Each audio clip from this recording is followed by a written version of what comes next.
วันดีมื้อนี้เป็นวันดิถีมหาอมุตโศกแล้วเนาะเป็นงานวิวาหะมงคล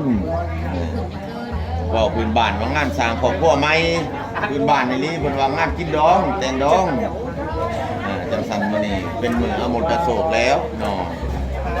นำเอาเก่าปันวันนอนลูกเต่านี่แล้วสร้างครอบครัวใหม่อยู่ในครอบครัวเฮือนซ่านใหญ่ๆส่วนนอนนี่แล้วเอาเก่าปันวันนอนลูกเต่าสร้างครอบครัวใหม่มีผ้าเก่าผ้าพันมีน้ำเต็มเต่ามีเขาเต็มติ๊บมีไก่ผูอกเต็มผ้าเรายาเต็มแก้วเด้อถึงที่บ้านของเมืองหีดพอของแม่หีดชิ้นของถ้ำแล้วเนาะหักเก่าปันวันนอนมอยตกนาหน่อยมอยก่อยนาตั้ม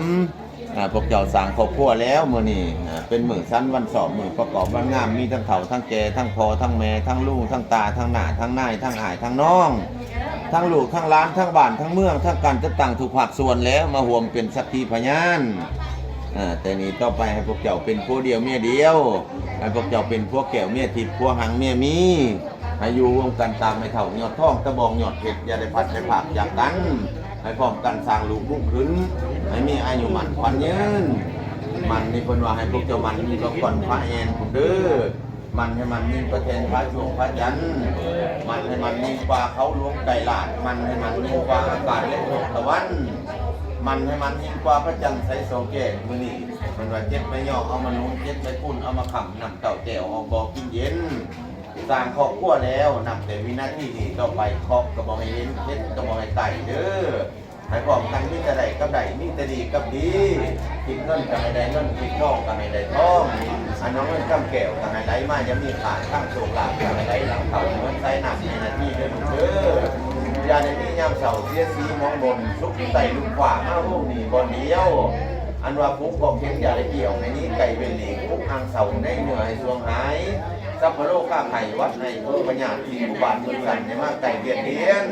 จงเจ้าปานคณะสิ่งใดคอยใดสุดดังมโนหมายข้ามเงินข้ามให้มีร้ายโกรธคือกองหลานเด้อให้หักกว่าเศรษฐีให้มีกว่าบอกข่าบอกเป็นเมืองให้มาเกิดส่วนแม่นบอกเจ้าเด้อบอกมันแสนให้มาเกิดส่วนหน่อยบอกเจ้าเด้อบอกมันหน่อยให้มาเกิดพวกกันใดบอกเจ้าเด้อคิดเงินใดเงินคิดทองใดทองให้เจริญโดยพ้นสิ่งประการคืออายุวันนะสุภะพละมันเด้อหลายคนเดียวมีความหาผ้าแพร่นะฮะเสาฟันวันนอนเหมือน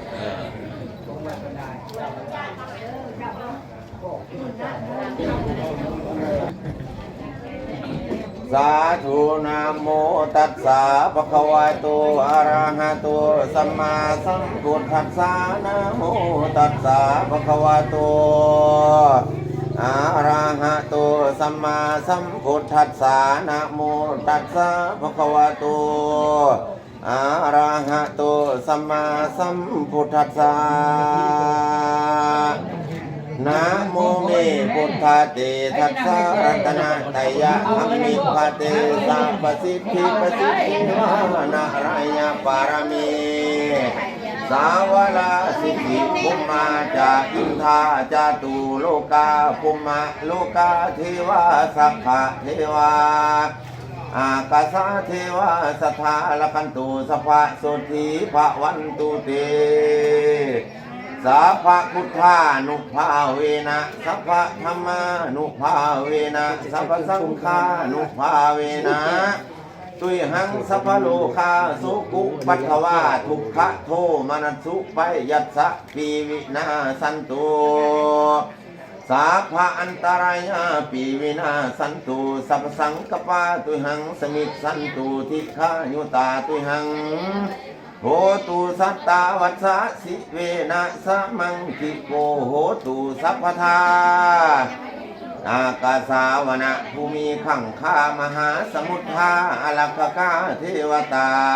สัทธาตุมเหอนุรักขันตุ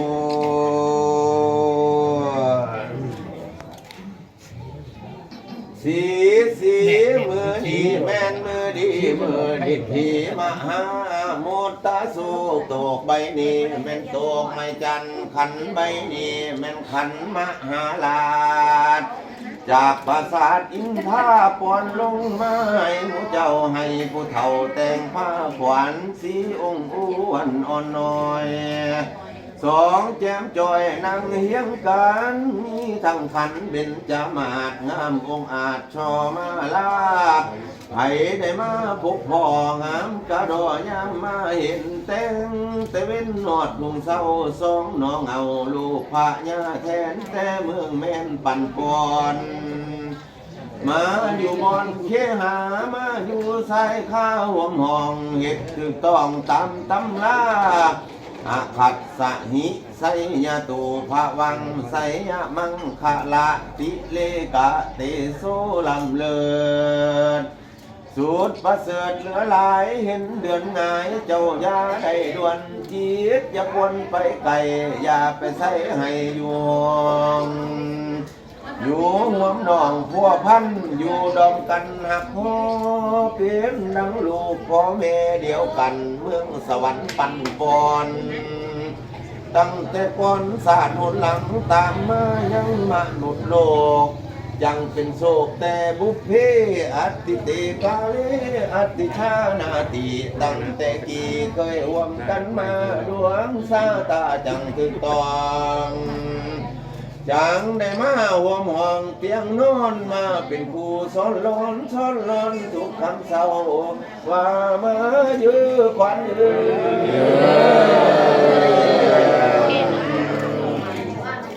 ขวัญสองเจ้าจงมาถอนให้มาอยู่น้ำกันอย่าไปปนขันทับในป่าอย่าไปท่าน้ำหลากไหลแห้ง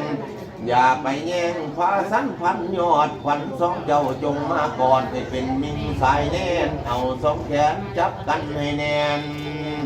ขวัญพวกเจ้าแล่นไปไกลขวัญพวกเจ้าไปในป่าขวัญพวกเจ้าหนีลงทาไปเฮือขวัญพวกเจ้าไปเมืองเหนือเมืองลุมขวัญพวกเจ้าไปอยู่กุมกล้วยน้ำขวัญพวกเจ้าไปหน้าทามหน้าห้องขวัญพวกเจ้าไปหลงปองทางมาขวัญไปฆ่าอยู่ในเงื่อมอยู่ในเหลือมฟ้าสั่นก็ให้มาซามือนี้วันนี้ว่าขวัญขวัญแข่งก็ให้มาอยู่แข่งลีลาขวัญขาก็ให้มาอยู่ขาลีลายมาน้ำอายผู้เป็นผัวมากินหัวจับคนหัวผ้ามนหาเงินหัวผ้าโยเงินล้านมาอยู่บ้านน้องกันฟ้ามาเจอขวัญขวัญสองเจ้าเดียวพลันมาดวนสวนกันมาหัวหอมนอนซ่อนหัวหอนมาอยู่ซ่อนห่มลกหนาวว่ามาเจอขวัญเมียนอนต่ำผัวให้นอนสูงเตียงไม่ยุ่งพ่อแม่แต่ไว้เพิ่นแต่ให้มาใส่ทั้งสองบนมือวงยืนกันเป็นคู่ให้พวกเจ้าอยู่น้ำกันอย่างนี้หลายนาทีจนแก่จนเฒ่าฝันของเจ้าจงแรงมาเยอะว่ามาเยอะฝันมาอยู่อันหลังใหญ่พอปุ๊บไว้เป็นเนื้อหนอแม่ปุ๊บย่อเป็นของอ่อนปุ๊บไว้ก่อนค่อยบุตรตาว่ามาเยอะควันมาอยู่อันหลังน้ำมาอยู่ความหลังอาจแม่ผู้สาดทั้งหมดหลายของกินหลายเหลือหลากบอกอยากเล่นใจมาไว้มาพอหาแม่ผูกเจ้าแก่และลูกตาเพิ่งกำลังคอยอยู่มาอดผู้คอยหลานว่ามาเยอะควันทัตตาปิยพุทธกาอันขวัญมาถึงแล้วเรือนสร้างบ้านสองให้พวกเจ้านอนอยู่ห้องสบายเหนือยาคนิ่งพ้ยไฟง่ายอันตรายอย่ามาเบียดพวกเจ้าดื้อใจความเดือดร้อนมาใกล้ห้างนี้คอยสุขขี้หล่นนั้นตั้งตู้ติวหิ้งหอดหายเสียงยาวมีสมบัติหล่นนั้นตั้งมูลมากอย่าได้ทุกอยากให้ลายหล่นสิ่งของให้น้องคือน้ำไม่ไหลมาอันนั้นเอกให้เป็นเอกคือล้นในคนย่องทั่วไตกินอันใดขอให้ได้สมดังมโนหมายทั้งเงินคำไม่มีหลายหมดคือกองล้านได้กินท่านหลายล้นอันนี้สงให้นำทรงว่ามาเยอะกว่าเยอะขันนอนตื่นเห็นเงินเต็มผ้า กันหลับตายฝันเห็นน้อยแก้วไม่พลาดแก้วจากมุนทิ้งมีของกินเหลือหลาลูกหลานมาโฮมเสียงโฮมทุ่งที่คืนในล้นลืมคนทำพวง